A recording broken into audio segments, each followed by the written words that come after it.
ഈ pre marriage course ശരിക്കും പറഞ്ഞ കല്യാണത്തിന് മുമ്പൊക്കെ കൊടുക്കുന്ന ആ ഗൈഡ് ലൈൻസ് നമ്മൾ വെള്ളത്തില് വരയ്ക്കുന്ന പോലെയാണ്. കാരണം വെള്ളത്തിന് മീതെ വരയ്ക്കുന്നത് പോലെയാണെന്ന് പറയാൻ കാരണം ഇവർ രണ്ടുപേരും വരുന്ന രണ്ട് സിറ്റുവേഷനിൽ നിന്നാ. അവര് നിർബന്ധത്താല്, നിങ്ങൾ പറയുന്ന പോലെ നിർബന്ധത്താല് അപ്പനാലും അമ്മയാലും അവർക്ക് ഉത്തരവാദിത്വം നല്ലോണം തീർക്കാൻ വേണ്ടി നീ കെട്ടട എന്ന് പറഞ്ഞിട്ട് അവരെ ഉത്തരവാദിത്വത്തിലേക്ക് കൊണ്ടുപോവാണ്. പക്ഷെ അതിനുവേണ്ടി അതാത് മതവിഭാഗങ്ങള്, ഈവൻ ആൾക്കാര് എല്ലാവരും ഈ പ്രീ മാരേജ് കോഴ്സ് ഇഷ്ടപ്പെടുന്നുണ്ട്. എന്തിനാ? നാളെ മാതാപിതാക്കൾക്ക് കണ്ണീരില്ലാതെ ജീവിക്കാൻ വേണ്ടി. കാരണം അവര് സന്തുഷ്ടമായ ഒരു ജീവിതം നയിക്കണം എന്ന ആഗ്രഹം കുറച്ചു നേരത്തിന് വേണ്ടിയല്ല, കുറച്ചു നേരത്തിന് വേണ്ടി. സഭകളിൽ മാത്രമാണ് ഇത്തരത്തിലുള്ള കൗൺസിലിംഗ് ഉള്ളത്. ഈ കൗൺസിലിംഗ് നടത്തിയില്ല കല്യാണം നടത്തി കൊടുക്കൂല. ഈ സർട്ടിഫിക്കറ്റ് കൊണ്ട് ചെന്നാലേ കല്യാണം. അതിന് വേണ്ടിയിട്ടാണ് സമുദായങ്ങളും അങ്ങനെ തന്നെയാ ചെയ്യുന്നത്. സമുദായങ്ങളും അങ്ങനെ തന്നെയാ ചെയ്യുന്നത്. ഇതിന്റെ ഒന്നും ഒരു ആവശ്യമില്ല. എന്ത് കാര്യമുള്ളത്?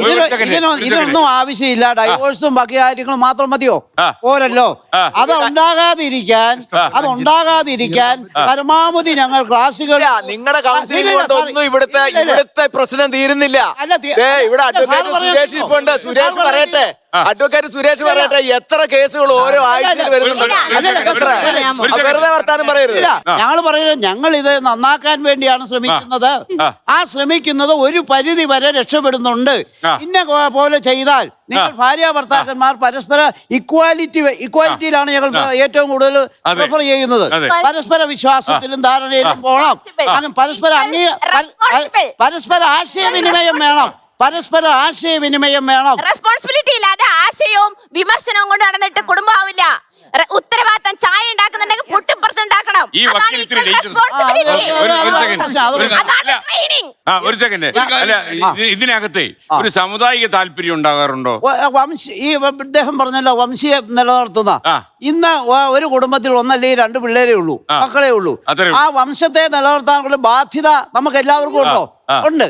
അത് നിലനിർത്തി ഭംഗിയായി കൊണ്ടുപോകണമെന്നുള്ള ആഗ്രഹമുണ്ട്. ദാമ്പത്യ ജീവിതം നയിപ്പിക്കാൻ മക്കളെ കൊണ്ട് പ്രാപ്തരാക്കണമെന്നുണ്ട്. ഇന്ന് അങ്ങനെ അല്ലല്ലോ. വിവാഹം കഴിക്കണ്ട എന്നുള്ള ഒരു വിഭാഗം ഇപ്പത്തെ നല്ലൊരു ശക്തിയായിട്ട് വരുന്നുണ്ട്. വിവാഹം കഴിച്ചാലും കുട്ടികൾ വേണ്ടെന്ന് പറയുന്ന വിഭാഗമുണ്ട്.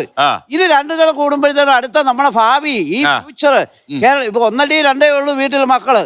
അപ്പൊ ഭാവിയെ അത് ഒരുപാട് ബാധിക്കും. അത് കണ്ടിന്യൂവേഷൻ വേണം. ഒരു വംശീയ കണ്ടിന്യൂവേഷൻ തന്നെ വേണം. വംശീയം നിലനിർത്താൻ പ്രായപൂർത്തിയാവുന്ന ടീനേജ് തൊട്ട് ഒരു സ്ത്രീയിലും ഒരു പുരുഷനിലും ഒരു പെൺകുട്ടിയിലും ഒരു പുരുഷനിലും ഹോർമോൺ വർക്ക് ചെയ്ത് തുടങ്ങും. അതിൽ നിങ്ങൾ പിടിച്ച് വംശീയം നിലനിർത്തല്ല, സെക്സിലേക്ക് ഇൻവോൾവ് ആവാൻ വേണ്ടി വംശീയം സെക്സ് വേണം. രണ്ട് സമുദായത്തിന്റെ പ്രതിനിധികളായിട്ടാണ് നിങ്ങളെ രണ്ടുപേരെയും ഈ പറയുന്ന അത് നിങ്ങൾ കാണുന്നതാ.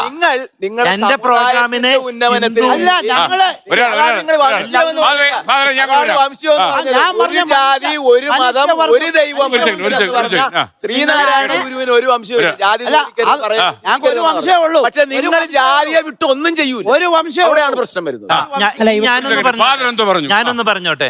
ഈ ഏകം പോസ്റ്റ് മാരേജ് കോഴ്സിലേക്ക് ഹിന്ദു, മുസ്ലിം, ക്രിസ്ത്യൻ, പ്രൊട്ടസ്റ്റൻസ്, മറ്റേതെങ്കിലും വിഭാഗം വന്നിട്ടില്ല. എല്ലാവർക്കും സ്വാഗതാർഹ. എന്തുകൊണ്ട് അച്ഛന്റെ ട്രെയിനിങ് സെന്ററിൽ എത്ര പേര് മറ്റു സമുദായത്തിലുള്ളവർ വരുന്നുണ്ട്?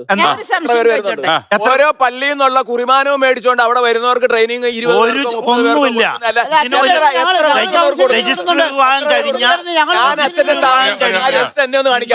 എന്നെ ഒന്ന് കാണിക്കാവോ? മറ്റു സമുദായത്തിൽപ്പെട്ടവർക്ക് അവിടെ ഏറ്റവും ബഹുഭൂരിപക്ഷം പേർക്കും കൊടുക്കുന്നത് എന്താണ്? നിങ്ങളുടെ സമുദായത്തിലുള്ളവർക്ക് മാത്രമേ കൊടുക്കത്തുള്ളൂ.